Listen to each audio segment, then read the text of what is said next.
নমস্কার বন্ধুরা, আমার এই ছোট্ট কিচেনে আপনাদের সবাইকে আবার স্বাগত। বাঁধাকপির তরকারি আমরা তো খাই, কিন্তু এই বাঁধাকপির রেসিপিটা একটু অন্যরকম। প্রথমে বাঁধাকপিকে একটু ঝিরে ঝিরে কেটে প্রেশার কুকারের মধ্যে দিয়ে ওর মধ্যে একটু নুন দিয়ে আর 1 কাপের মতো জল দিয়ে 3-4টে সিটি আমি দিয়ে দেবো।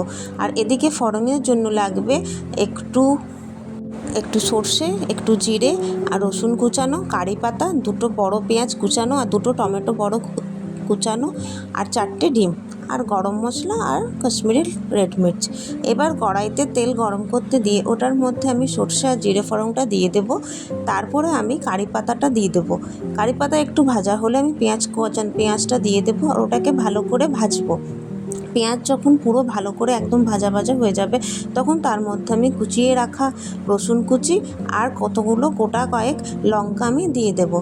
তারপরে ওটাকে আমি ভালো করে ভাজতে শুরু করব। যখন ভালো করে ভাজা হয়ে যাবে, তখন তার মধ্যে আমি 2টো টমেটো কেটে রেখেছিলাম, ওই টমেটোটা দিয়ে দেব। আর তার সাথে আমি দেব পরিমাণ মতো নুন, একটু হলুদ গুঁড়ো আর একটু কাশ্মীরি লঙ্কা গুঁড়ো কালারটার জন্য। তারপরে আমি এটাকে ভালো করে ভাজা করে ভাজবো। যতক্ষণ পর্যন্ত টমেটোটা একদম গলে না যায় ততক্ষণ আমি ভাজবো। একদম টমেটো গলে গিয়ে যখন ভাজা হয়ে যাবে, তখন আমি 4টে ডিম ওটার মধ্যে দিয়ে দেব।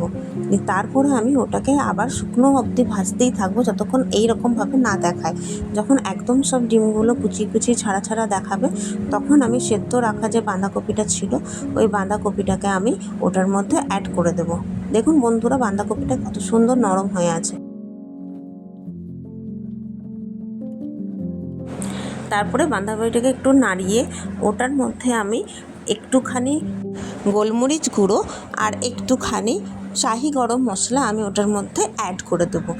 তারপরে বাঁধাকপিটাকে আমি কষাতে থাকবো। যতক্ষণ পর্যন্ত বাঁধাকপিটা পুরো মাখো না হয়ে যায়, ততক্ষণ পর্যন্ত বাঁধাকপিকে কষাতে হবে। তারপরে আমি একটু নুন দিলাম, কারণ একটু নুন কম ছিল। তারপরে ওটাকে ভালো করে কষিয়ে আমাদের আজকের এই ডিম দিয়ে বাঁধাকপির রেসিপিটা তৈরি হয়ে গেল। এই বাঁধাকপিটা খেতে খুবই সুন্দর, ভাত দিয়ে ভালো লাগে, রুটি দিয়ে ভালো লাগে, পরোটা দিয়েও খুব ভালো লাগে। তাই বন্ধুরা, এই রেসিপিটা আপনারা অবশ্যই ট্রাই করবেন, কারণ এটা সত্যি খুবই সুন্দর খেতে হয় আর খুবই টেস্টি হয়। আমার এই রেসিপিটা যদি আপনাদের ভালো লাগে, তো আমাকে কমেন্টস করে জানাবেন। Thank you.